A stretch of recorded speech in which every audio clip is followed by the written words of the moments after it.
This is an RNZ podcast.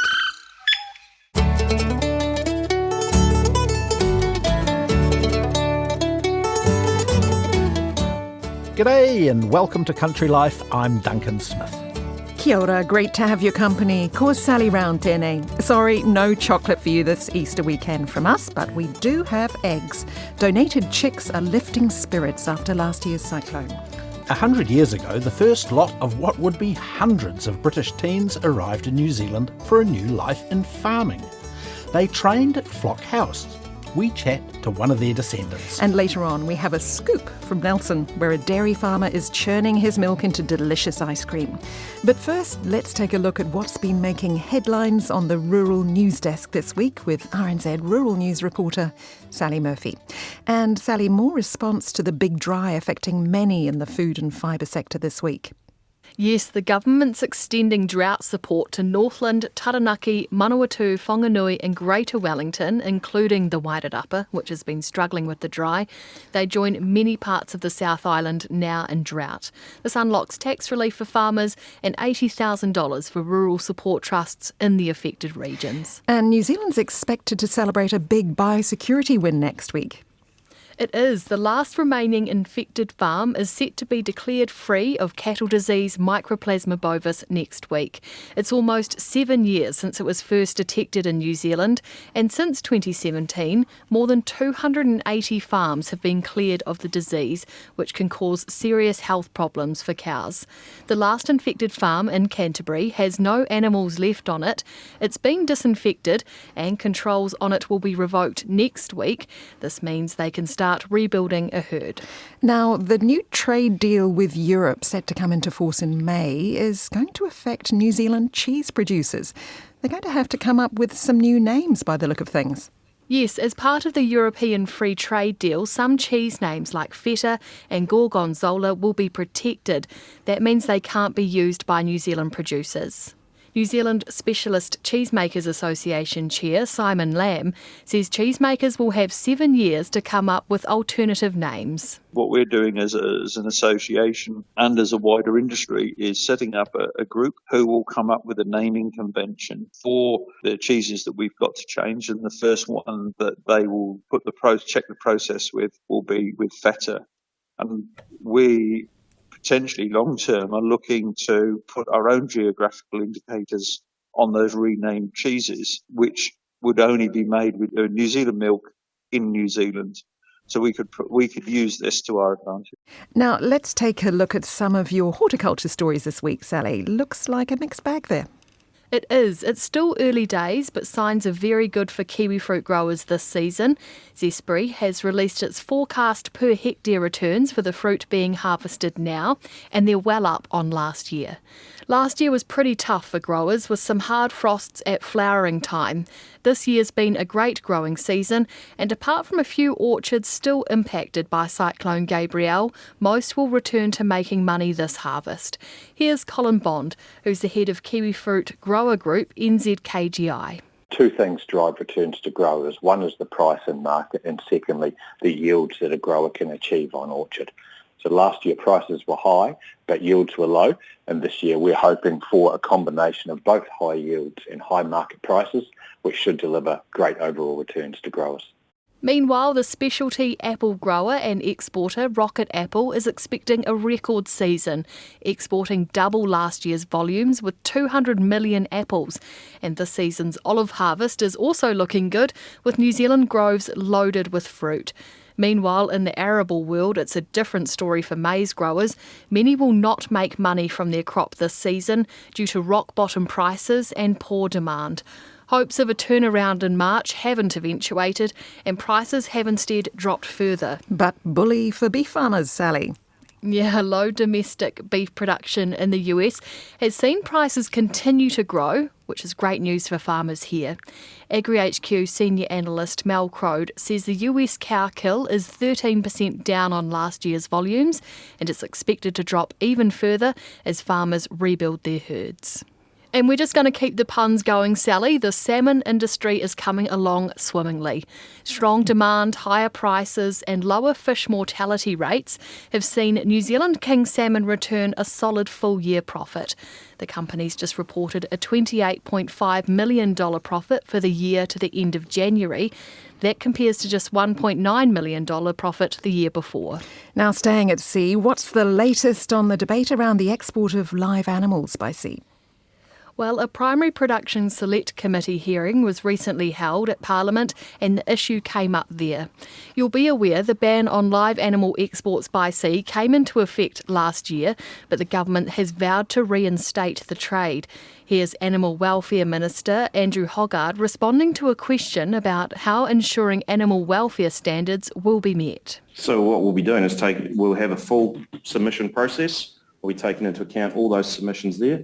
What I'd say to all those people would be, let's see what we come back with in terms of what are the standards that we are proposing. So in my view, I believe we can do it well, and we will be bringing forward standards that I believe will be, giving confidence to people that we can do this at a good standard.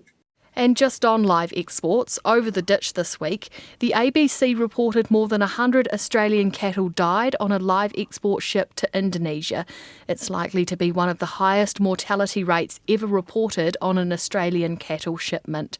The Australian government confirmed a number of cattle deaths were reported over the weekend. The department concerned said it was investigating the deaths from the vessel Brahman Express. And Sally, what's happening in the wine world?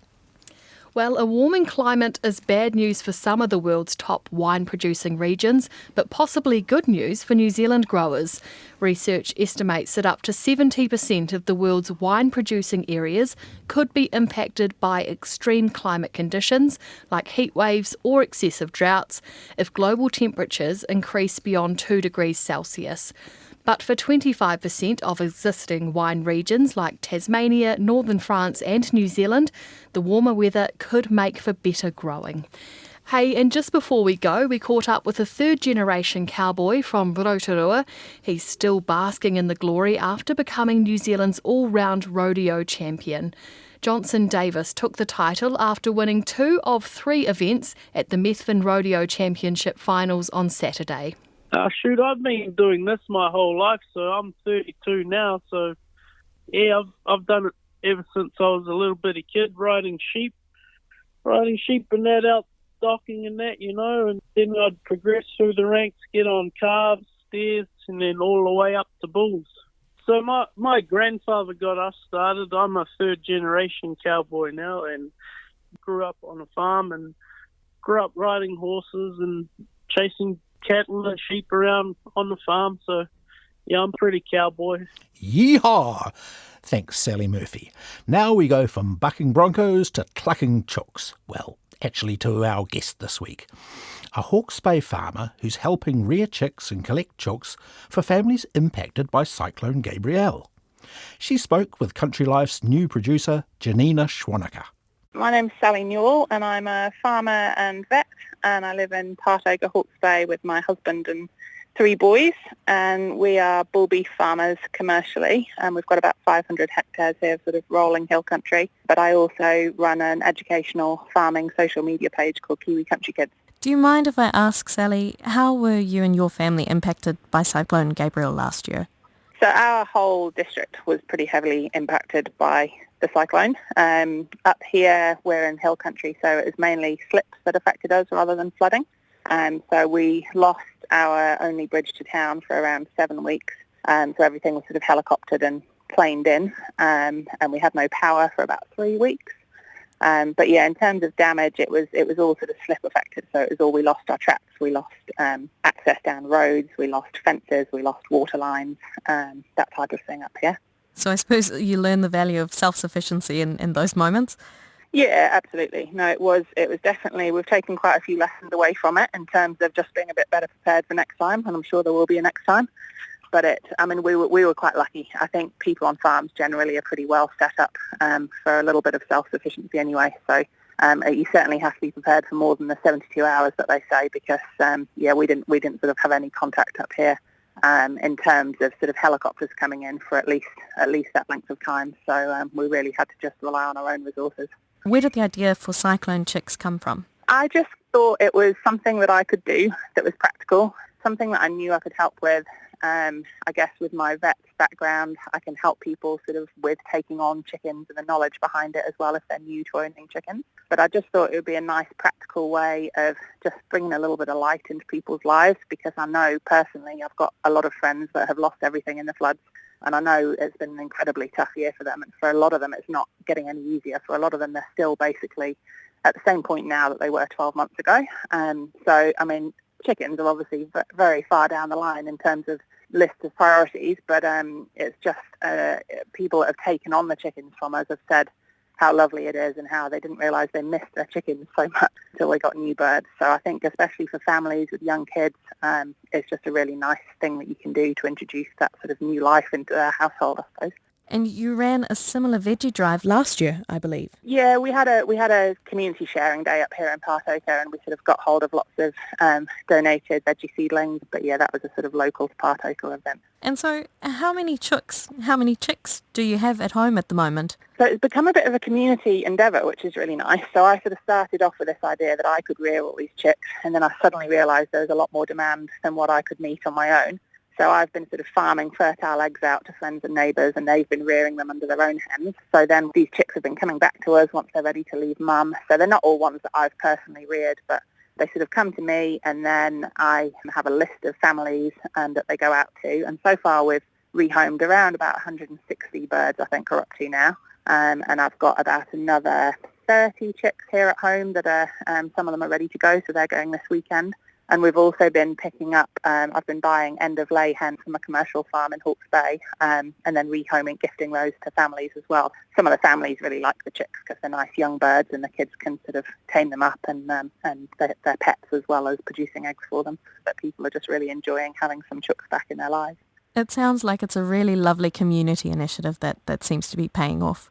Yeah, I think so. And that's the nice part of it that's grown out of it, is I didn't realise how much other people would want to get involved. So I've had people sort of messaging me, yesterday someone gave me half a bag of chicken crumb that they didn't need anymore, and I went and picked that up. And, there's little bits and pieces coming in left, right and centre. Some of our biggest supporters have been people that are affected by the flood, which is ridiculous. And I'd love to get more supporters outside of those people that have been affected. But they're really appreciative that people are still thinking about them. So I think there is a little bit of a risk. We're like a year on now, and some people are feeling a little bit forgotten about. So I think that's a big thing to me, just to let people know that even in a very small way that I can offer and that the community can offer, in these small ways, we are still thinking of those people. We do realise that people have been through a lot and are still going through a lot. I heard a story about an Orpington hen that had survived the floods and was now helping hatch some of these chicks. Yeah, that was an amazing story. So that actually, that Orpington came from a family who were flooded, and she had to move down to central Hawke's Bay to a lifestyle block down there where she's living now. And she actually, the same lifestyle block that she came from and survived, we actually took on 2 house cows from there as well. So we've got these 2 lovely Jersey house cows who survived the floods in neck-deep water. And so the 2 Jersey house cows have come to live with us. And the Orpington's living with another lovely lady on her lifestyle block, and she took some of our fertile eggs and has hatched them under that Orpington. So that surviving Orpington is now hatching chicks to gift to other people affected by the cyclone. So it's a really nice little circle. And is there anything else that you feel the community could do to help assist with this project, Cyclone Chicks? Well, we've been really fortunate in that we've been given a little bit of funding through a couple of charitable groups, which is brilliant. And Sharp's stock feed obviously has been really good with helping to sponsor some feed as well. So that'll get us through the next couple of months. But there are a lot of families that aren't back in their accommodation. They're not back in their homes, or they haven't found rented accommodation where they can have animals. So at the moment, I've got about 10 families on my list like that. That'll be sort of heading into next spring that they'll be wanting to get birds. So I'm hoping to keep this project alive. And so sort of just ongoing funding, practical things like, if there's anyone in Hawke's Bay, we've got donated feed in at Napier. You could buy a bag of shavings for us and leave it at Napier farmland, sort of thing for me to pick up. Just things like that, just to keep the project ticking along. With the project, would you say it's a case of chicken or egg first? Well, we have to get the, no, that stumped me actually. We have to get the egg first to hatch the chick, but then we have to have the chicken to produce the egg. So no, don't know. They're both of them equally. That was Sally Newell of Pātoka, who hatched the idea of Cyclone chicks. And she was speaking to a new member of the Country Life team, Janina Schwannecker. You can learn more about the Cyclone Chicks project on the Country Life webpage. This is Country Life on RNZ National 101 FM. A century ago this year, 25 lads arrived in New Zealand headed for Flock House to be trained up for a career in farming. They were the sons of seamen who'd been killed or disabled during the First World War. Alistair Battles Hall's father was one of the hundreds of teens from Britain who followed afterwards, boarding a ship for a strange place at the bottom of the world. I caught up with Alistair not far from Flock House at the museum in Bulls.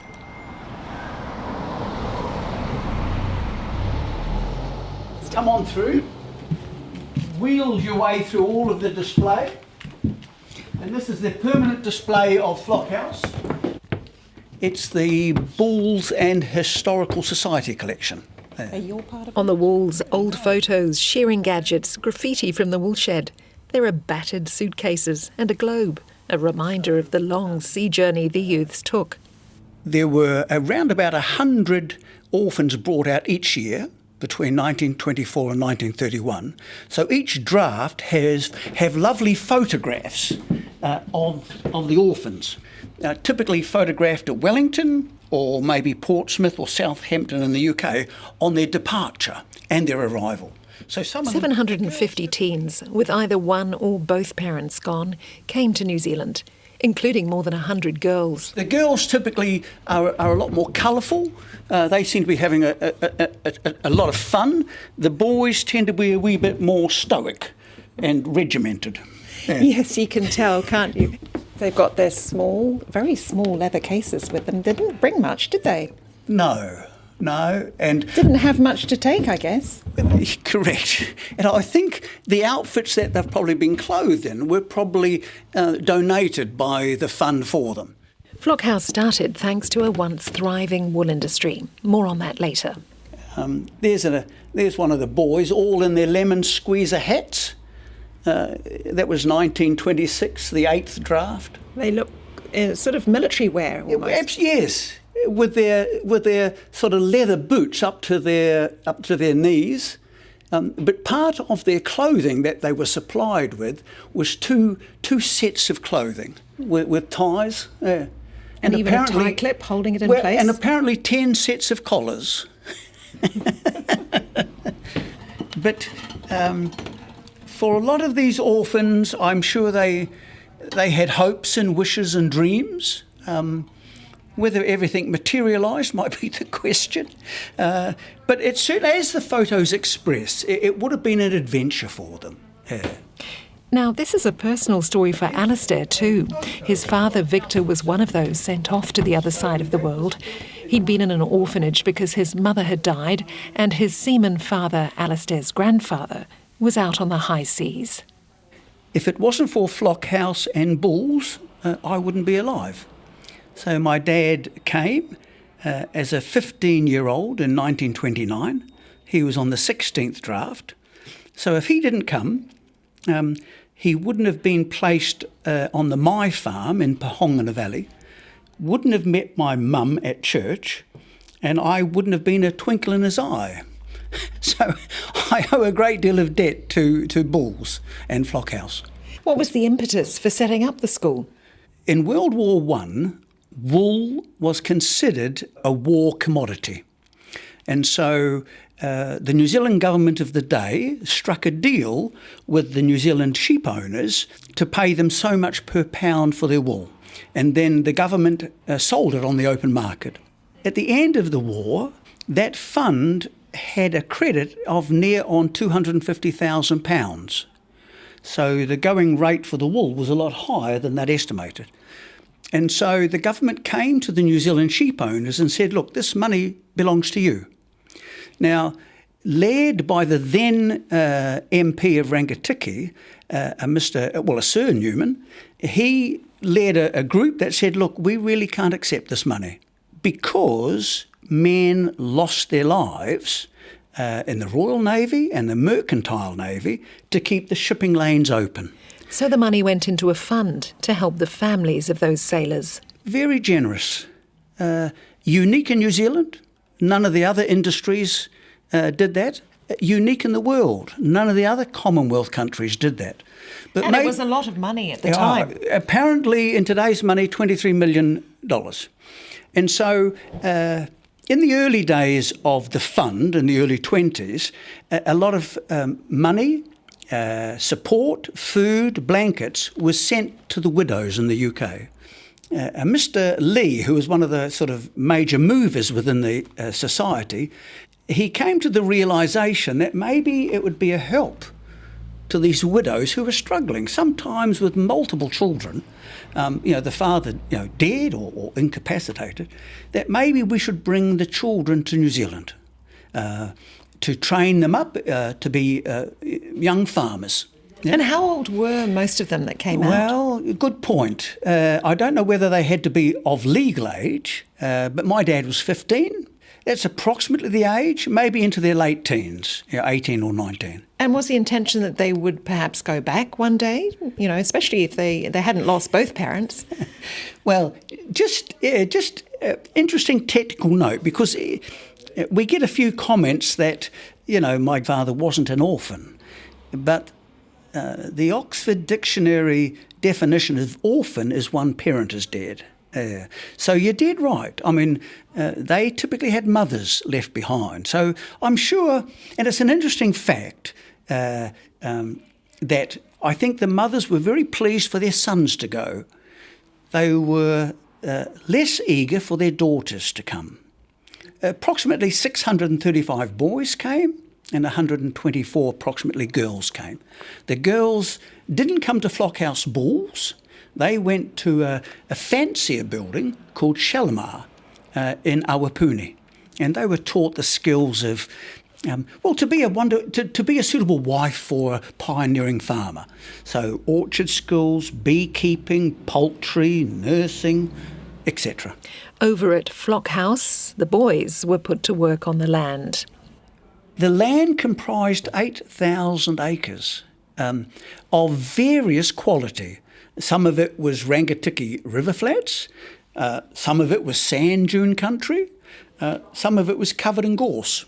The trustees of the fund brought in well-trained agriculturalists of their days. I think they were taught every facet of New Zealand farming. So after their broad reach training, they were then sent on a placement. But I think they were given easy tasks, but also the hard tasks of planting some, 20,000 pine trees in sand dune country to probably scrub cutting gorse. I guess reading between the lines and what's published, one of the motivations for the sheep owners, you've just had World War I. There's not as many men on the land. A lot of these sheep stations were in very remote places, so maybe a lot of Kiwis weren't that keen on being in the middle of nowhere. So I think maybe a subliminal motivation was to provide a labour force for the New Zealand sheep farmers. Yeah. Now, there's some good stories coming out of the orphans' family, their descendants that they're sharing with us. There's some not so good stories.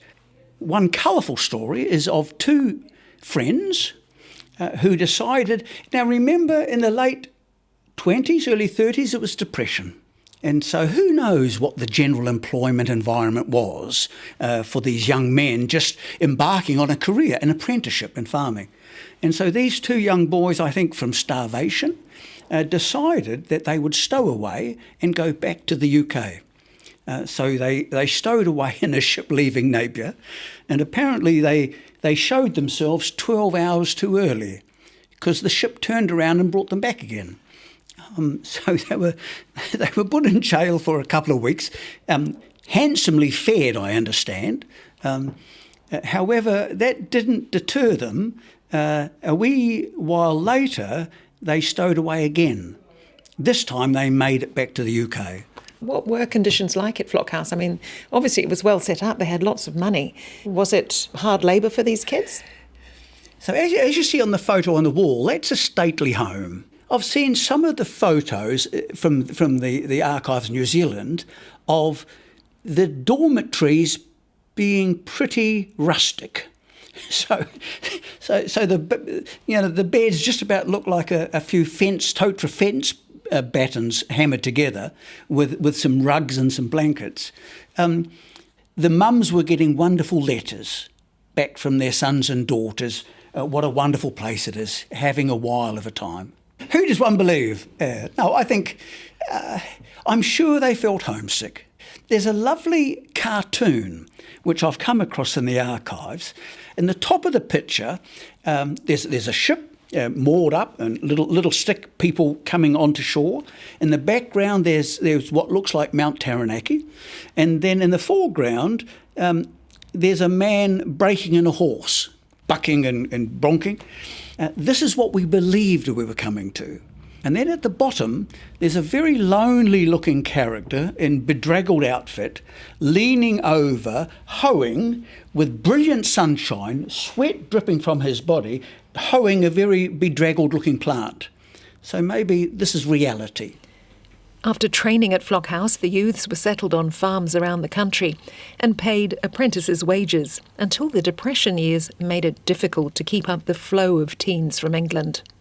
And the plans were that they just wouldn't be labourers, that they would be able to buy their own farms. And indeed the programme, supported that. Did your father end up in the farming world after all that? All of his life until I was born in 1956, he was a farm labourer. My dad then gave up farm labouring and they moved into fielding, where he became a labourer in a truck trailer manufacturing business. I've often thought what was going through my grandfather's mind. Either good riddance, young Victor, I don't need to worry about you ever again, or young Victor, this is the best thing that's ever going to happen in your life. He met his wife here, and she was the beacon of his life. So I think... So it turned out okay? It turned out okay. Flock House was eventually opened up to farm cadets from around New Zealand, but closed in the late 80s. Now Alistair's hoping trainees and their descendants will come forward with their stories to help celebrate Flock House's beginnings. A lot of people know Flock House as a New Zealand flagship for the training of New Zealand farmers.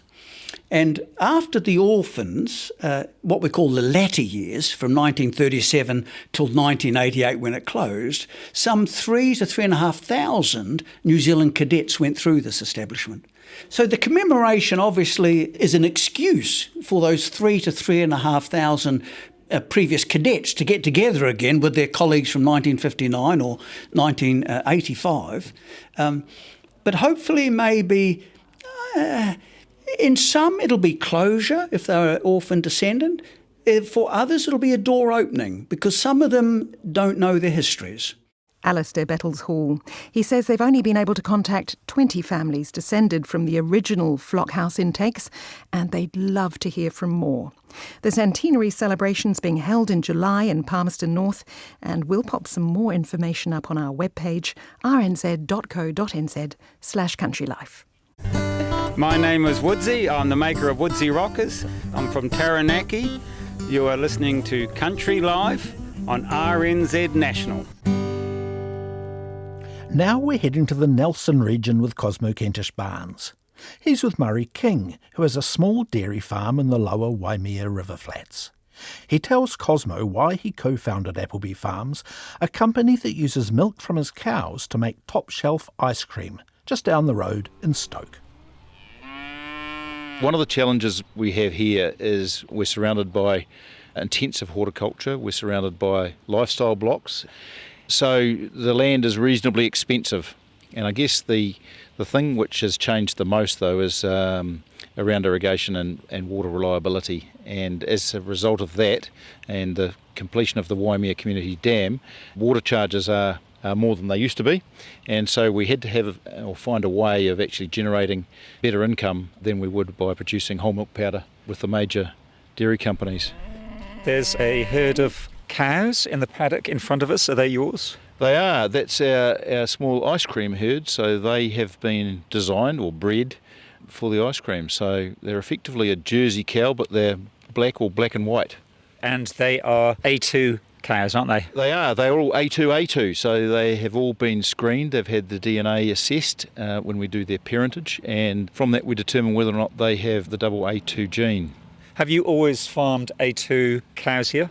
We haven't, no. Traditionally this farm was a town milk farm, and then with the passage of time and the formation of Fonterra, one thing and another, amalgamation of dairy companies, town milk was no longer required, so we then became a seasonal supply farm here.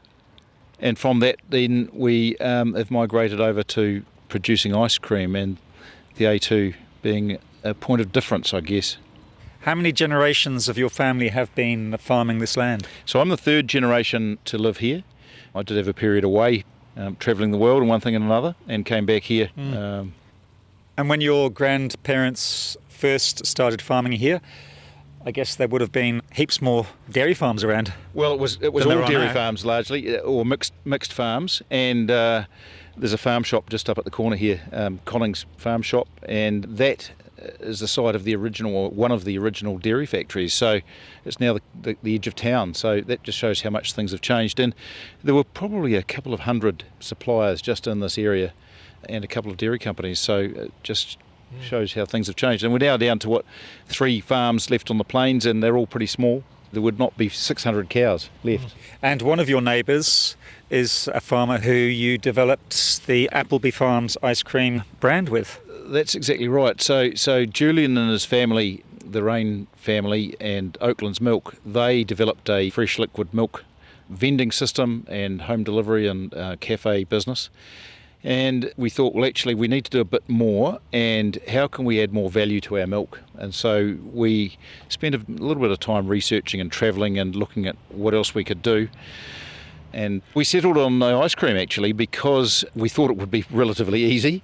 And most importantly, we knew somebody who knew how to make ice cream, which was quite important, which is Christy. And Julian and I both benefited from the Tohono experience, which was the New Zealand Trade and Enterprise MPI think tank, I guess you'd call, where a number of agribusiness people have been across to Stanford University and talked to the professors about marketing and various things. And one of the things we came away with from that was the importance of the story. You know, what is your unique selling point, or what is different about your product over anybody else's? And so New Zealand makes great ice cream. And we thought, well, why don't we take it to the world? And so that's the genesis of the Appleby Farm story. Does Julian's farm provide milk as well? No, not as such. I mean, they're busy enough supplying their own needs. But we do have another shareholder within the business who could supply milk if required. So you started 7 or so years ago? It's just coming up to 7 years. And we've developed a number of different products over the time as well. So it's not just ice cream we're dealing with here. We do some toll processing for other companies, and we have a number of different flavours and SKUs, as they call them. What were the biggest challenges you faced? These things always take longer than you hope and cost more than you expect. So we actually built a factory, and steel and concrete isn't the cheapest thing to build, and plus all the machinery and the plant that's required to churn ice cream. Yes, and we will go to see that factory a bit later on. But someone has just driven past us on a quad bike. That's Ailey, and she's just getting the cows in for the afternoon. And because we have to produce ice cream continuously, we need to supply milk through the winter. So around 20 or 25% of these cows calve in the autumn. So some of those won't have so much milk now. And as I say, they are ice cream cows, so they have higher fat component because we want plenty of fat for ice cream. Well, let's wander over to the milking shed. What kind of milking system do you have here? This is a very old dairy. It's probably been on the site, or a former form of it, for 100 or so years. And it's been modified over the years. It's now a 15-a-side herringbone shed. It's a small, one-person shed. I mean, we're only milking I think 170 or 180 cows at the moment, and that's about all it ever gets to. So small by today's standards. So does the milk go directly to your ice cream factory in Stoke? Yes, it does. We've got a small tanker that comes and picks it up and trots it into town. It's about a 10-minute trip. So cow to cone. It's about every part of the process, from growing the grass to milking the cows to actually manufacturing the ice cream. And as part of your marketing plan, sometimes you open the farm up here to the public. We have done. It's really important actually that people get to see where their food comes from and to understand what it is that goes into producing it. There's a lot of assumptions that people have which are ill-founded, and unfortunately there's a vocal minority sometimes who is disparaging of farming without any good cause. And a really good day out for families and kids and what have you to come and get hands-on. The A2 herd is trundling past us.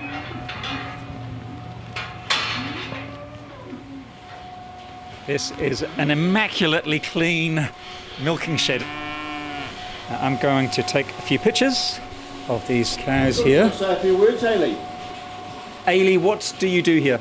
I'm a farmhand, so I milk the cows and move the K-line and feed out and just normal farm jobs. Yes. How long have you been working for Murray?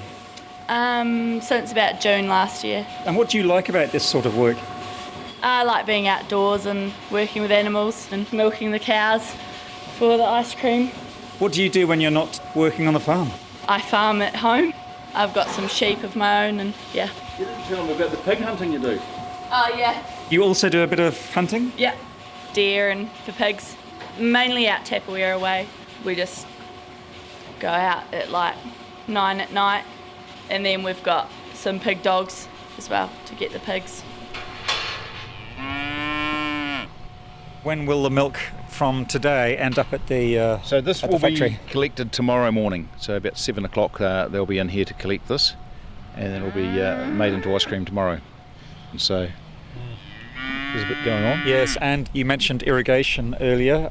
You've been heavily involved with the Waimea Dam project, haven't you? Yeah, so the genesis of that was the 2001 drought, where the Waimea River effectively went dry in its lower reaches, and so people said, well, that's not good enough, and we agree, and irrigators want reliable water.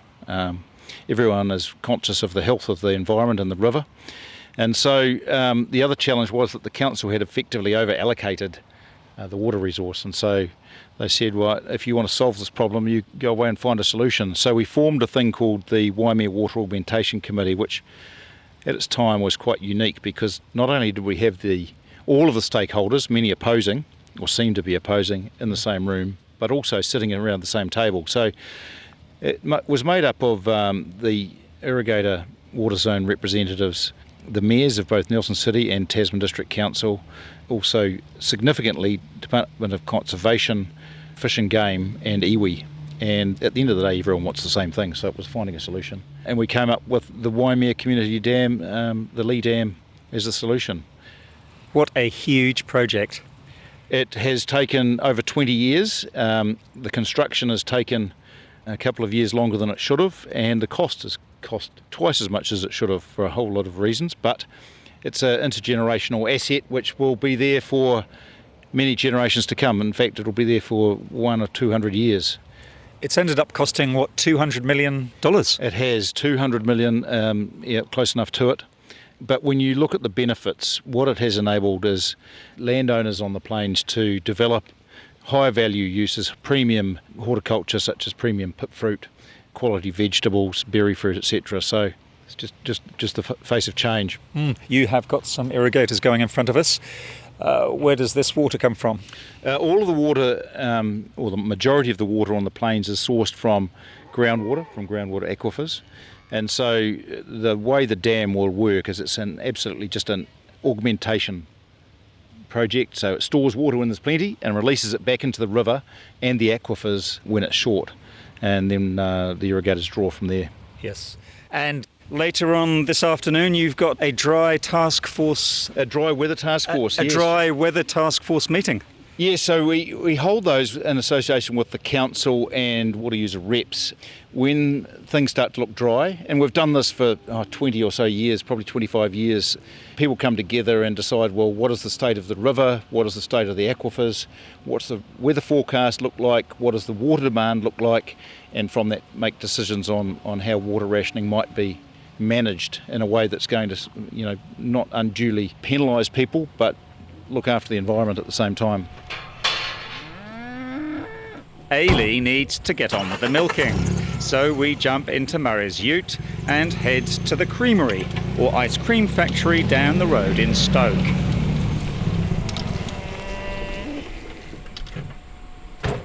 Peter Findlay is CEO of the ice cream business, and he's keen to show me around.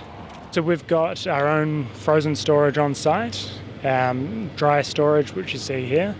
The factory building over to the left, that's really going from mix making to churning and then freezing and packing. And then we're using the forklift to bring the product and store it over this side. And the milk from the farm comes in here and gets put into these two vats that we can see. Yeah, just down the end of the building there. Yeah, if we walk down that way, we can have a look. Now outside the factory, you've got a few portable ice cream caravans. Yeah, so the first sales that the company ever made were out of the caravan. I believe it might have been at one of the cricket matches in Nelson at the time. Yes. So we still have the caravan that we send down to Tahuna Beach over summer. It's the perfect spot to get feedback on new flavours and some of the innovation that we try and run. So it's our testing ground for that type of thing. Yes. So how many people do you employ here at the factory? We've got 10 full-time equivalents, and we do flex up depending on what products we're making, as high as about 25. And how long have you been working for Appleby Farms? So I've been here about 18 months. So in a previous life I've worked at Fonterra and Tip Top, and then overseas at Marks and Spencer's. Christy Giles is the flavour guru at Appleby Farms. Hello. You're having a busy day today. Yes, it feels like a Monday and I know it's a Wednesday, but anyway, it's crazy. What have you been doing? A lot of production scheduling, a little bit of master file maintenance around our technical data for a new customer, and working with our production team, making sure that they've got everything they need. Is there still some milk in these vats, or has it been used up? Fully consumed and now cleaned in place, so that's a process that we call CIP, and that's actually happened so that everything's clean and ready to receive milk tomorrow. Yes. Do you have a particular person who does that sort of work? Yeah, we've got a key operator that looks after our mix blending, pasteurising and transfer. We've just come into a large room in the ice cream factory where you've got some quite high-tech machinery. What happens here? Well, it's pretty sexy stainless steel. So inside this environment we pump the milk from the raw material receival vat into the mix blending tank, and then we also add our dry ingredients. We add cream that we've separated ourselves here, and we add whole milk. Whole milk's the largest ingredient in our process, and followed by fresh cream. So inside these two big vats are paddles? Yes, there's agitation in there, and we also recirculate in our blending process through a pump as well. Now it looks like some of this machinery comes from Italy. Yes, so this is what we did when we decided in, I think it was April of 2017, that this is what we were going to do. I started searching for bits of equipment that we needed, and then assembled the team together, and then we moved out onto site at the beginning of July 2017, and we were making ice cream by the December of that year. So it was quite a project. Yes. And really went according to plan in terms of timing and delivery. What is your role here? Oh, I've had many roles. I really can't explain it. So founding shareholder, director, food technologist. So I designed the process, how I wanted the factory to be laid out. Formulated the ice cream, so the original formulations was my work. And I now just look after the operations, which is essentially from the farm to the customer. So where do you do your experimentation? Inside the process control lab, which we'll go to in a minute. But as well as blend and mix in here, we filter, we homogenise, pasteurise. And the cycle time is normally about 2 days to go from receiving milk, mix making, and sending that mix into the aging vessels to then actually making ice cream the following day. Have you had any disasters along the way? There's always disasters in manufacturing from time to time, if I'm completely honest. And so I guess really the only disasters haven't really been around formulation here, but when hoses want to let go and you've got ice cream under a bit of pressure, everyone that's ever made ice cream at great volume can appreciate how far that ice cream can go. Technical nightmares. Yes, it kind of looked like someone had killed the Easter Bunny. We had chocolate on the roof.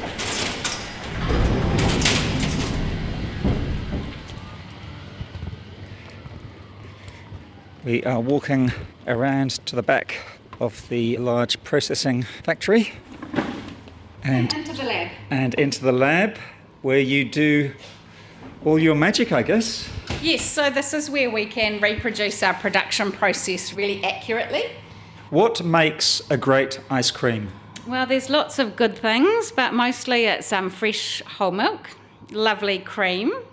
So the quality of your dairy material is really critical. And so because we go down the road and it's about 8 kilometres down the road for us to source our fresh milk, that's an excellent starting point. And we control that process right from the get-go. So once we pick it up from the farm, single-sourced farm, then it's all ours.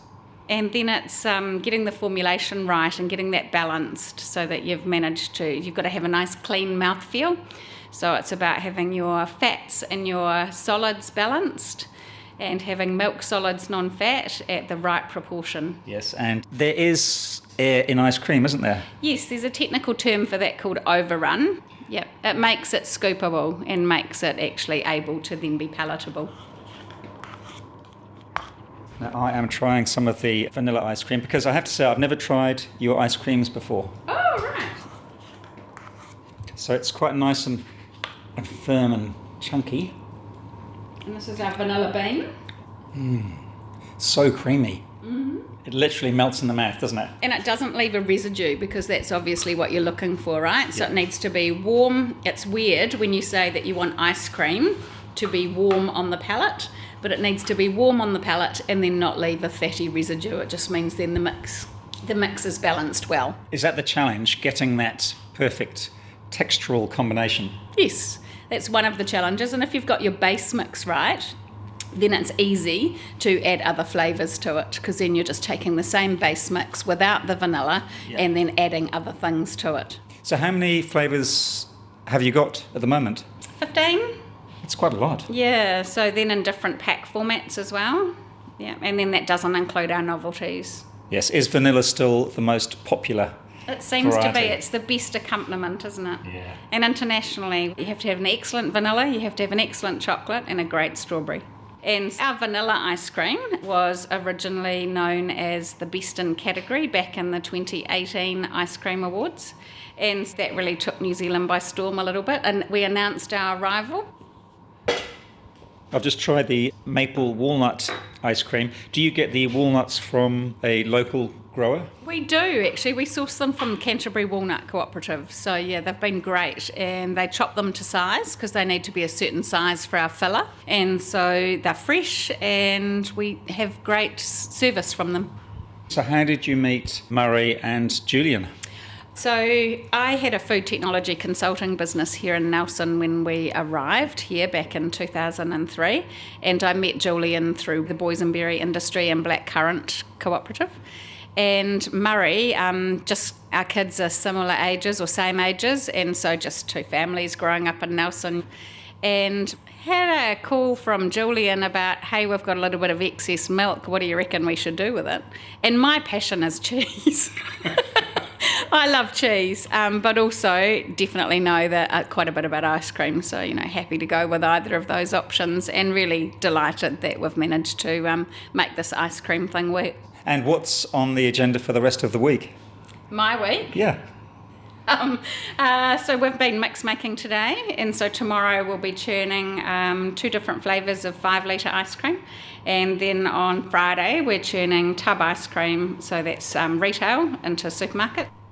Christy Giles there at the Appleby Farms ice cream factory in Stoke near Nelson.